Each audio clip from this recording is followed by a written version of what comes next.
Hello again. Hope everybody's doing fine. I want to address the transit hacks, as I call them. These are, I said, or actually mentioned, pardon me, that there are two basic steps that I start to delineate this transit hack.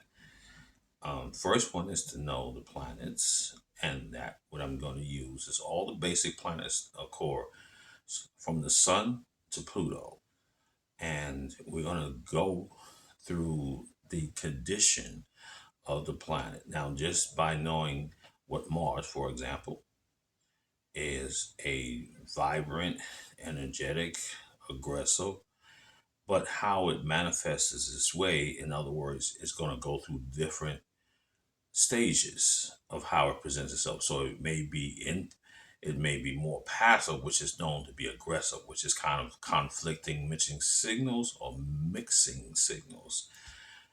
But that will give you a kind of a hint of what you're looking or about to see the trending. So look at it as a trending way and how it's modified through the five states or essential dignities, part one. And the five essential states is even in my playlist astrology, but I'll go over them briefly. Is the dormicile or dignification when the planet is in its own home or own sign. Meaning, since we're talking about Mars, Mars is in its own home or sign in Aries. The next point, it is also in a very comfortable and place in the ancient ruler of Scorpio. So that would be the next one.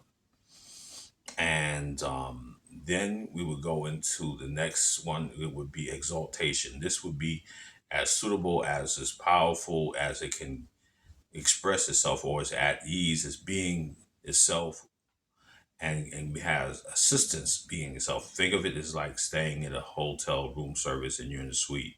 Everything is brought to you on a silver platter, so to speak. And that's the next state. The third state will actually be now a fall, which is not in a harmonic. So think of it as a place where you're very uncomfortable feeling at, or in an environment that's not really your kind of cup of tea, so to speak. The next one is detriment. That's in a totally different state. That is not only the environment, even the energy where it's sitting at, is really gets the dots are not connected energy, and it's also showing it is more of the lower vibration or the lower expression of that energy of that planet, whichever it may be. Again, we're inferring also from Sun to Pluto.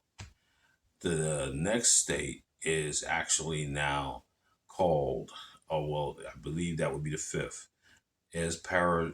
It can be pronounced two ways or so forth, but I pronounce it parine. And it's a state that it can be neutral or it can be conducive or it can be beneficial, not as exaltation, not as his own domicile, but is in a position that it could work out or promising. Look at it from that particular perspective. Then the next state is looking at the house, meaning in your chart you have 12 houses. Look in those particular houses where that planet is sitting at. That's going to give you another insight of how the energy will work.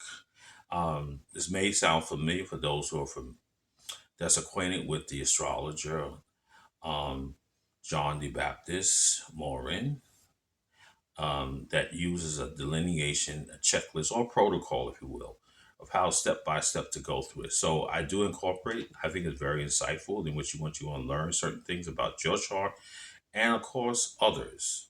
We always want to look at the outside as well as the inside, meaning other people or our environment. So these are one of the points of transit heights or hacks heights is that you understand those two particular part one and part two, then you're going to be getting on the road of studying um, transits because this happens every day. Planets are moving to a certain rate, all not the same rate. Some are slower, some are faster. The moon, we know, is pretty much one of the fastest.